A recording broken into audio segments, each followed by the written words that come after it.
겸손과 기도. 찬미예수님, 찬미예수님.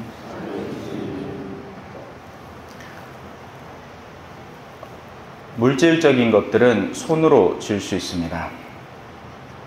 또 감성에는 감정을 받아들일 수가 있죠. 이성에는 지식을 수용할 수가 있습니다. 마찬가지로 영혼에는 영적인 것이 수용되고 다루어집니다. 영혼이 받아들일 수 있는 것들은 다양한 것들이 존재하지만 크게는 두 부류로 나누어 볼 수 있습니다. 한 부류는 덕들입니다. 인내, 겸손, 온유, 친절, 선행, 선의, 호의, 친절, 믿음, 희망, 사랑 등등이고요. 또 정반대로 이 악덕들이 있습니다. 분노, 교만, 격분, 악의, 거짓, 험담 등등등등이 그 안에 내재되어 있죠. 또 우리 고유의 영혼이 아닌 다른 영의 영향력을 수용할 수도 있습니다. 마치 다른 사람이 옆에 와서 내 몸을 밀면 내 몸이 밀리는 것처럼, 우리가 다른 사람이 만들어낸 드라마를 보면서 감정의 그 영향력을 수용하는 것처럼, 누군가가 해놓은 이성적 작업물을 읽으면서 지식을 습득하는 것처럼 영혼도 외부의 영이 우리에게 작용할 수 있습니다. 이 역시 두 가지 큰 부류가 있겠죠. 하나는 하느님으로부터 기인하는 거룩한 영, 성령이고, 다른 하나는 세상에서 기인하는 영, 악령입니다. 그래서 제일 멍청한 사람은 천주교 신자이면서 자발적으로 악령에게 가서 조언을 구하는 사람들입니다. 누굴까요? 점 보는 사람들, 타로 카드, 사주팔자 등등등등 하는 사람들은 하느님이라는 우리에게 온전한 자유를 허락하는 분을 두고 더러운 영들에게 가서 내가 앞으로 어째 살아야 됩니까? 하고 묻고 앉았는 어리석은 사람이 되어버립니다. 그런데 아직도 적지 않은 신앙인들 가운데에서 그런 사람들이 발견됩니다.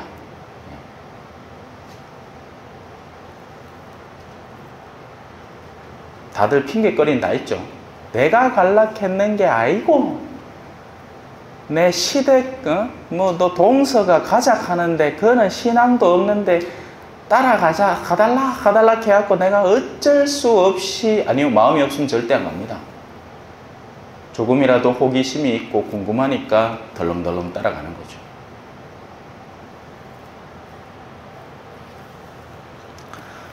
성경은 수많은 영역에서 다양한 더러운 영의 활동들을 언급합니다. 더러운 영에 걸려서 무덤에서 소리 지르고 자해를 하고, 더러운 영들의 특징이죠. 더러운 영들은 영혼이 시끌시끌합니다. 가만히 앉아 있으면 그게 드러나요. 그래서 그런 사람들은 불안하기 때문에 끊임없이 유튜브나 대중매체나 이런 것들을 소비해야 됩니다.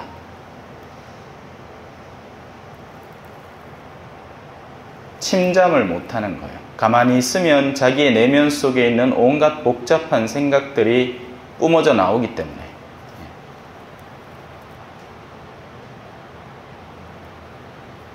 그래서 더러운 영에 들린 사람은 내면이 굉장히 시끄럽습니다. 잠잠하지를 못하죠. 과거의 죄책에 시달리기도 하고 다가올 미래에 지나치게 걱정하기도 합니다.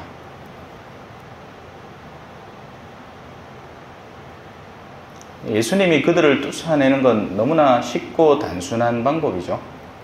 사탄아 물러가라. 그에게서 나가라. 끝입니다. 문제는 어디 있겠어요? 우리가 진실하게 예수님께 우리를 열어 보이지 않는다는 데 있습니다. 주도권은 하느님께 있는 게 아니고 바로 우리 자신에게 있는 거죠. 그래서 신약 성경에는 그런 장면들이 다채롭게 나옵니다. 반면 성령도 자주 언급됩니다. 오늘 대표적인 게 이 독서에 나오는 부분이었죠. 오늘 이 독서는 굉장히 짧지만 굉장히 소중한 부분입니다. 집에 가셔서 꼭 한 번 더 읽어보셨으면 좋겠어요.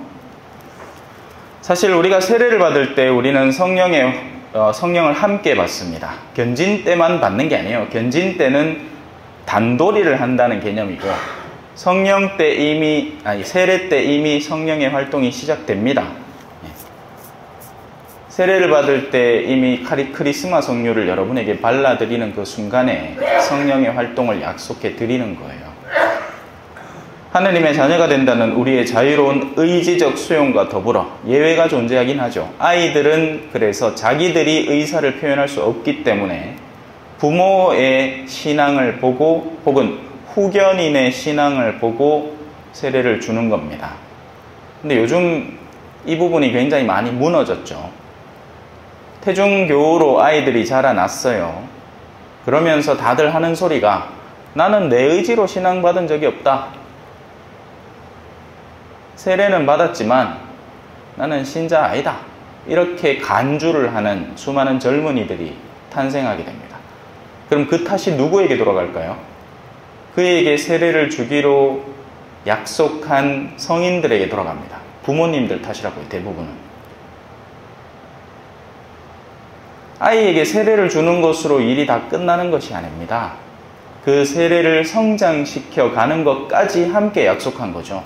그래서 자녀의 냉담 문제에서 부모는, 천주교 신자인 부모는 온전히 자유로울 수가 없습니다.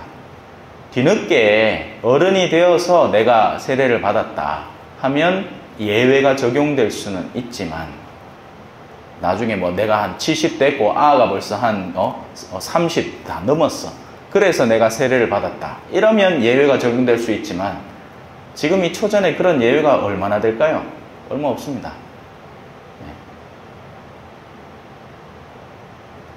근데 인자와 웃자 계십니까? 신부님 합니다. 그렇죠. 이제 와서 어쩌겠습니까? 어쩔 수 있는데도 어쩌고 싶지 않은 거죠.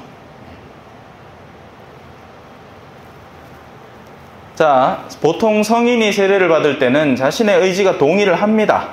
이게 더 환장을 노리시죠. 그렇게 해놓고는 또 그 다음에 바로 냉담해버리는 케이스가 또 생기니까요.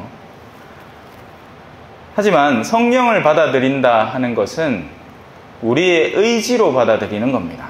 제가 앞서 설명을 드렸죠. 물건은 손으로 쥡니다. 세례의 물은 이마로 받습니다. 물만 받으면 돼요. 그럼 물만 받으면 누구나 세례 받는 겁니까? 아니죠. 그러자고 세례를 받는 게 아니잖아요.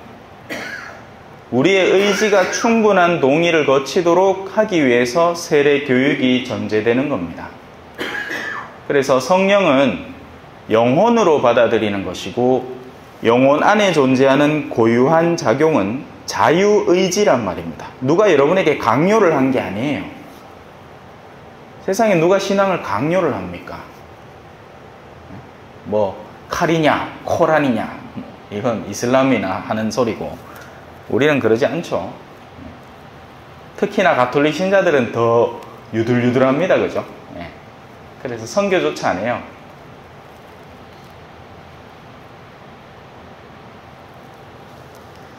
자, 하느님의 자녀가 된다는 우리의 자유로운 의지적 수용과 더불어서 하느님의 은총이라는 영역, 하느님의 힘이라는 것을 의미하죠.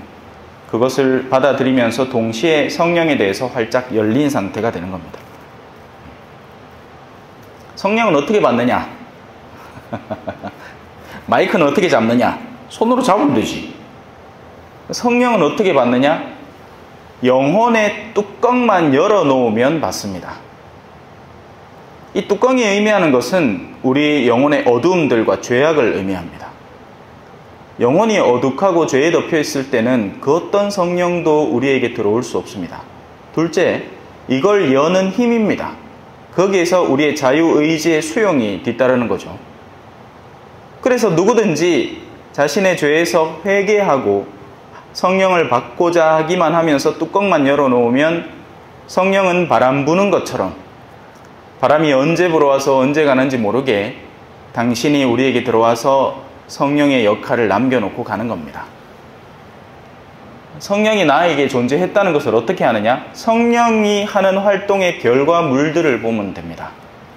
악령이 들어왔을 때는 분열, 다툼, 이간질, 증오, 원한, 험담, 탐욕, 세교 이런 것들이 막 작용을 하고요. 성령이 들어서면 사람들을 하느님께 이끌어가려는 거룩한 의지가 작용을 시작합니다.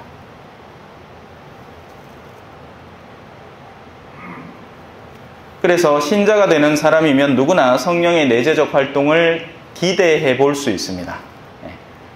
확증이라고 하지 않는 이유가 있겠죠. 기대해 볼 수 있는 겁니다. 누구나 가능성이 열려 있거든요.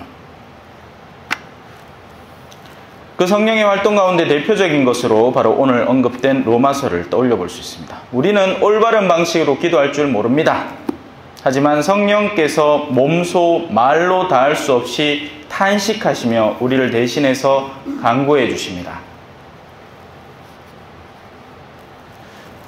때로 우리는 종종 혼돈을 일으킵니다. 우리가 도대체가 선한 사람인지 아니면 악한 사람인지 구분이 잘 안 되는 경우가 있어요.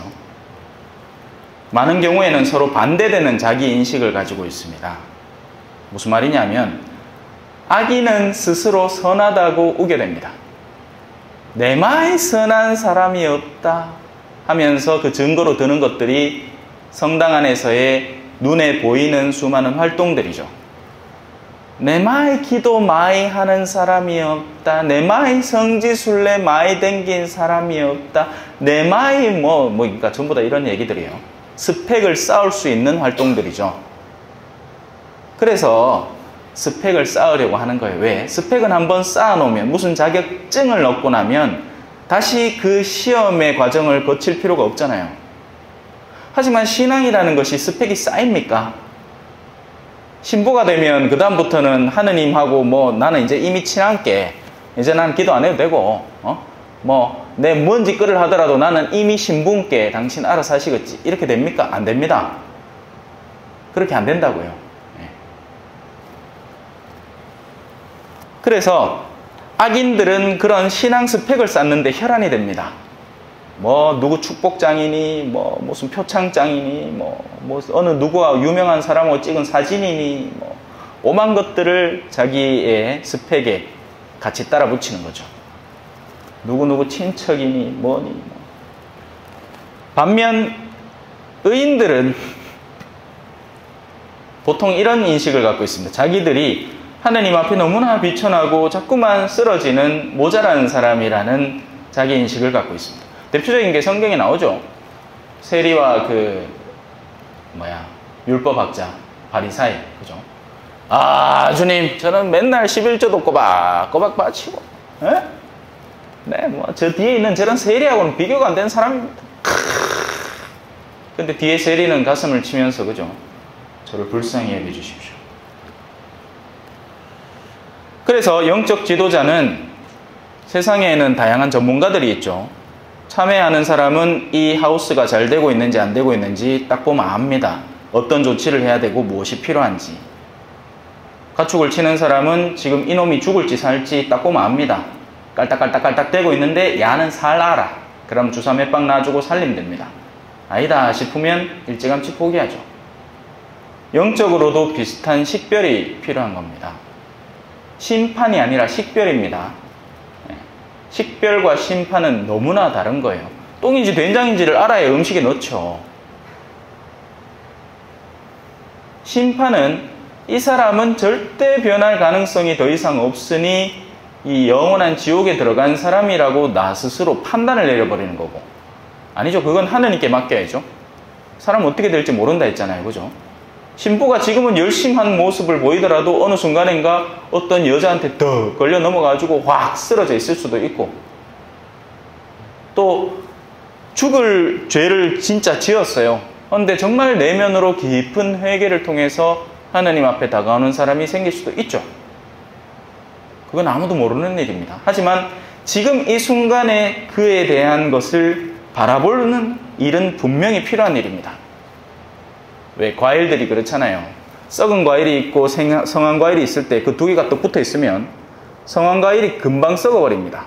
그래서 분리시켜 놓고 필요하다면 잘라서 떼어 놓을 필요가 있는 거예요.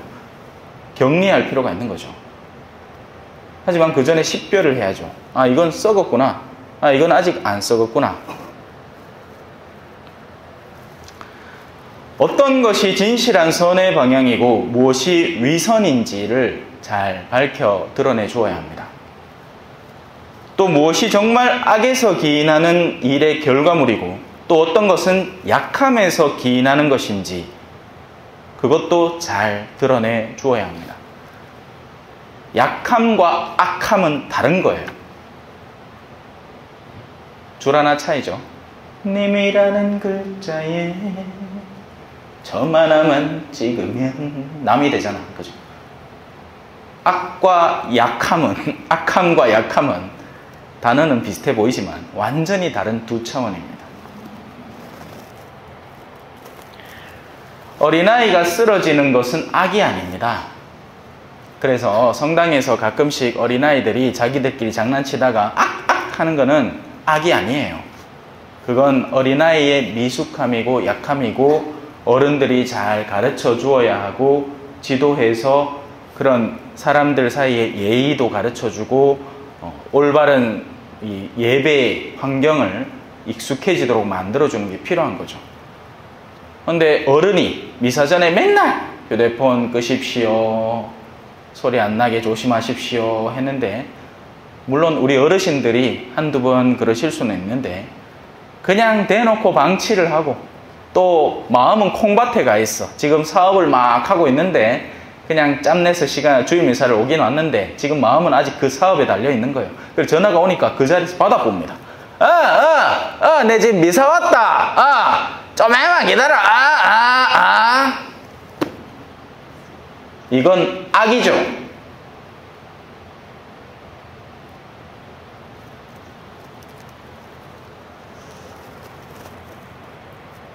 그러나 우리의 이런 인간적 식별을 넘어서서 하느님은 이미 우리에 대해서 알고 계시는 겁니다. 하나님께서는 우리 영혼의 가장 깊은 곳에 진짜 숨어있는 의도를 잘 알고 있습니다.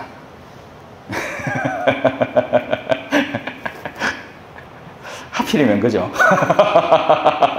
자, 그래서 그분은 의인은 언제나 힘을 내어 걸어가도록 도움의 손길을 주십니다.